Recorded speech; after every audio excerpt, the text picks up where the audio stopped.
Jetzt kommen wir zum nächsten Video. Das nächste Video ist 14 Disney Princess sorted into Hogwarts Houses. Habe ich gelesen, fand ich super lustig, zu sagen, okay, die ist dies, die ist das, die ist jenes. Ich glaube, ich bin ein bisschen schräg, ne? Naja, egal. Meine Welt ist halt eben schräg. Ja, mal gucken. Ich würde sagen, wie heißt hier die Eisprinzessin? Elsa kommt auf jeden Fall nach Slytherin, oder? Würde ich jetzt mal sagen. Ich meine, die ist ausgerastet, hat alle vereist und verzaubert und mal gucken. Okay. Umschalten, so. Und los geht's. 14 Disney princesses sorted into Hogwarts house. Hello and welcome back, Disney fans. Today we have an extra fun video for you guys. Whether it be from reading the novels or watching the movies, most of the world is aware of Harry Potter and the wizarding world it takes place in. If you are a fellow Harry Potter fan, then you no doubt remember the 4 houses that the students of Hogwarts are placed into. For today's video, we are going to be discussing 14 Disney princesses. Auch gleich 14, wie kommen wir auf 14? Ist Prinzessin Lea dabei? Was meint ihr, ist Prinzessin Lea dabei? Ist ja auch eine Disney-Prinzessin. Amidala war nicht cool genug. And the Hogwarts houses they belong to, based on their particular attributes and personality. Be sure to watch until the end to see where your favorite Disney princess might have ended up. Das ist natürlich auch meine favorite Disney Princess, eine Prinzessin Lea. Klar. Gryffindor. The first house we have for you is the courageous Gryffindor house. The emblematic and Ach so rum. Die sagen jetzt, wer in welches Haus kommt. Ich dachte, die nehmen die Prinzessin und sagen dann, warum sie in das Haus kommt. of Gryffindor is Ist the ja egal mighty warum. and noble lion. You can often find the emblem placed upon the house flag, along with the house colors, scarlet and gold. Some of the traits that can be found in every member of the Gryffindor house are chivalry, courage, and bravery.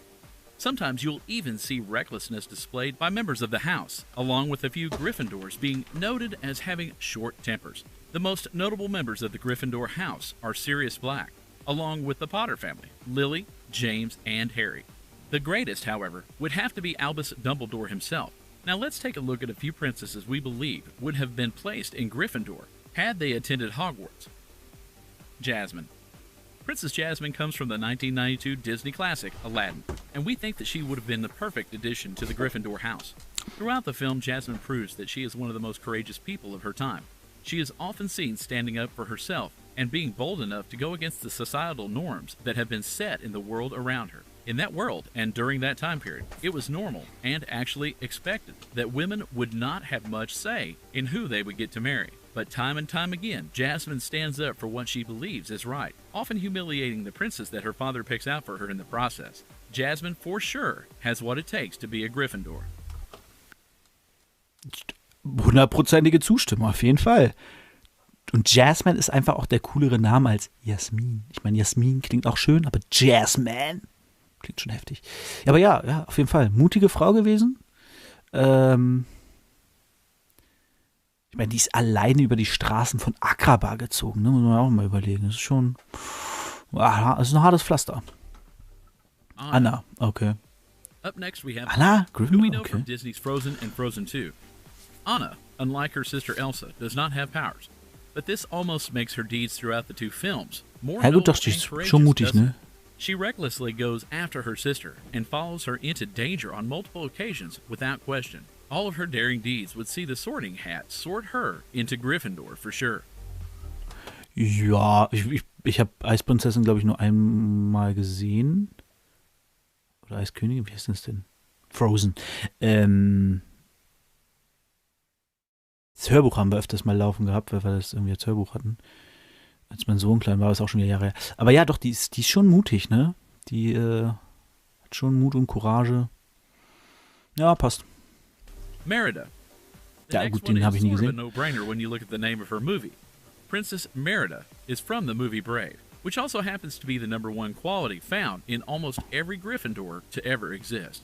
She is also portrayed as having a short temper and being impulsive. It would seem like she is a perfect fit for Gryffindor.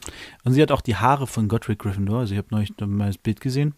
Der hatte auch so einen Wuschelkopf, ne? Und natürlich auch Hermine-Style. She refuses to let her fate be decided for her and lives her life the way that she wishes to. Ja, Pocahontas. okay. Now let's take a look at Pocahontas. She is one of the more obvious. Pocahontas ist auch ganz schwierig, ne? Also das basiert ja so lose auf einer wahren Begebenheit. Und der Typ war, glaube ich, 40 oder so und sie war 11. Also der ganzen Geschichte sind halt Hardcore-Pedo-Vibes. For Gryffindor. Her entire story is a telling of her courage and her recklessness. Based on a real person, Pocahontas grew up a young, free-spirited girl who grew into a brave and intelligent leader. Und sie war 11. She spoke on behalf of her people to the settlers that were coming over from the east. She shows her courage in her wanting to accept them and her want to see peace among her people and theirs. I think that is exactly the type of person that Godric Gryffindor would have wanted in the house that he founded.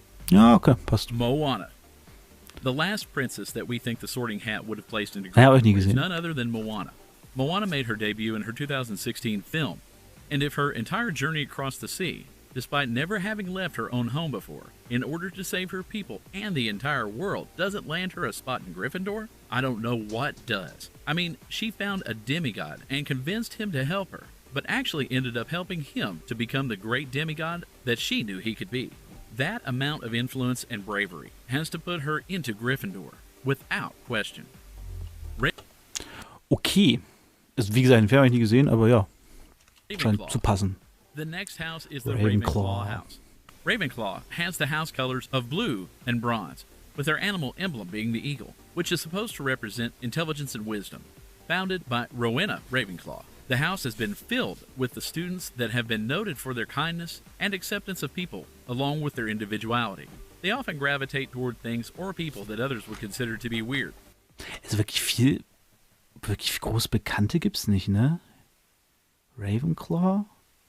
Jetzt irgendwer einer, der besonders heraussticht in der Harry Potter Geschichte? Gilderoy Lockhart natürlich. Flitwick, klar. Aber jetzt so Erwachsene, die sie treffen, die in Ravenclaw waren und wirklich was gerissen haben irgendwie, werden nicht so erwähnt. Wo zum Beispiel, ob Fudge jetzt in Ravenclaw war oder Amanda Bones, die Tante von Susan Bones, die ja die Leiterin der Strafverfolgung ist von der magischen Strafverfolgung. Die war wahrscheinlich eher ein Hufflepuff, das ist wahrscheinlich so ein Familiending. Naja, aber ja, die beiden The kennen wir most natürlich. notable members of the Ravenclaw house would probably be Cho Chang and Luna Lovegood, along with the fraudulent Gilderoy Lockhart. So what Disney princesses might have found themselves in the house of Ravenclaw if they had gone to Hogwarts? Belle. The Belle. first Disney princess that we think might have been placed into Ist ja lustig, dass Emma Watson nie gespielt hat. Und Emma Watson Hermine war und Hermine der sprechende Hut geschwankt hat zwischen Ravenclaw und Gryffindor. Ravenclaw comes to us from Disney's Beauty and the Beast. Funny. And of course, it is Belle. This should be a no-brainer. Belle is one of the most intelligent of the Disney princesses, which should come as no surprise seeing how she loves to read, with her father being an inventor. And although she is afraid at first, she accepts the Beast along with all of his dancing dinnerware and treats them with the respect that they deserve. That is the sort of behavior that is expected of a Ravenclaw. Aurora. Okay. Next up, we have Aurora. There's Aurora from Aurora. Disney's Sleeping Beauty. Aurora would have been an excellent pick for Ravenclaw. Ah, okay, das ist die Dornröschen-Prinzessin. Oh, okay. Keine Ahnung, kommt Dornröschen seit Aurora is described as loving vielen Jahren nicht gesehen. all living things as they are. She was Okay. raised by the three fairies, Ah ja, gut, da Flora, wär's klar Fauna, geworden. and Merryweather, to always be kind and respectful, which are a few of the traits which are instilled into Ja, und ein Mann muss kommen und sie küssen und sie retten. Naja, all members of Ravenclaw. Rapunzel wir wissen schon, woher diese ganzen Klischees kommen, die unsere Kinder heute noch prägen.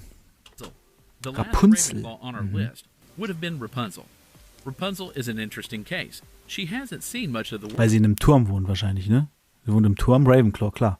world, and she was locked in the top of the tower for all her life. But being locked up there, she had to keep herself entertained and well educated. This can be seen in the number of hobbies that she throws herself into, most of them being of an artistic nature and reading. These are the exact things that a Ravenclaw would have been doing when having downtime. Slytherin. The next Okay, das war's schon. Also Belle, Aurora und Rapunzel. house is the Slytherin house. Ah. Now, I think it is important to note Findest that meinen even Namen wohl though witzig? Hagrid says there hasn't been an evil witch or wizard that hasn't come from Slytherin. Not every member of the Slytherin house is evil. Slytherin's Wichtig, animal emblem nicht jeder is that ist of böse a in snake, Slytherin. and it usually is paired with Race, the house colors Slughorn, of Snape. emerald green and silver. The members of the Slytherin house are usually found to be cunning and ambitious. They are often seen as good leaders and are very achievement-oriented. Notable members of the Slytherin would be Draco Malfoy, along with his father Lucius, Tom Riddle, who is better known as Lord Voldemort, and Bellatrix Lestrange, cousin of Sirius Black. So which of your favorite princesses may have ended up in Slytherin? Let's find out. Mulan? Oh, ich mochte Mulan would have made a Mulan. great Slytherin. She isn't evil or sinister in any way, but you Das could stimmt. not deny that she is the greatest leader out of the Disney princesses. She Ja, was das the stimmt. inspiration for all of the other soldiers to get their acts together, to get into shape. Zielstrebig, She helped General ja. Lee make men out of them. That's exactly what a Slytherin is expected to do. Tiana, another princess that would have been a good fit for the Ach, das ist... Slytherin house would have been Ja. Princess Tiana from Disney's The Princess and the Frog. Like most members of Slytherin, Tiana is very ambitious, with her dreams of owning her own restaurant someday. She worked so hard to save up all of her money from endless shifts to do so. This level of determination and dedication is the type of thing that we would see the Sorting Hat say that she belongs in Slytherin. Elsa. Elsa from Disney. Ich hab's euch gesagt. Elsa Slytherin. Okay. Also weil sie zielstrebig ist und was Eigenes auf die Beine stellen will. Okay. Disney's Frozen would have been a decent fit for Slytherin. Like the others before her, Elsa seems to be a natural-born leader. Aside from the fact that she is a princess, of course, it would seem like Elsa's intentions are often misconstrued and misunderstood. For instance, when she is trying to protect her sister from jumping into a relationship without knowing the guy first. She means well, but Anna takes it as if Elsa is jealous and controlling. This level of misunderstood leadership would certainly land Elsa a comfortable spot in Slytherin. Hufflepuff. Okay. The last house on the list happens to be known as the most inclusive house at Hogwarts. That, of course, is Hufflepuff, with the house emblem being a Hufflepuff. badger. And their Hufflepuff. Wizarding World sagt, ich bin Hufflepuff. Okay. colors being yellow and black. Hufflepuff members are very similar in character and stature to Gryffindor. Members of the Hufflepuff house value hard work and dedication, along with loyalty and patience above everything else. They often have the keenest sense of right and wrong. The most notable Hufflepuffs would be Newt Scamander, Helga Hufflepuff, who was also the house founder, and Nymphadora Tonks, who was a member of the Order of the Phoenix. Now let's take a look at which Disney princesses would have been in the most accepting of all houses. Snow White. Okay. Snow White is the first on our list to be a Hufflepuff. It makes a lot of sense when you look at how she devises a well-thought-out plan to stay with the dwarves before she even meets them by essentially making herself a housekeeper in order to live there rent-free. She is also very open and welcoming to strangers, despite her best interests at one point when she meets the old witch. This might Ey, make von dieser Frau wird ja auch nie ein Apfel genommen, ne?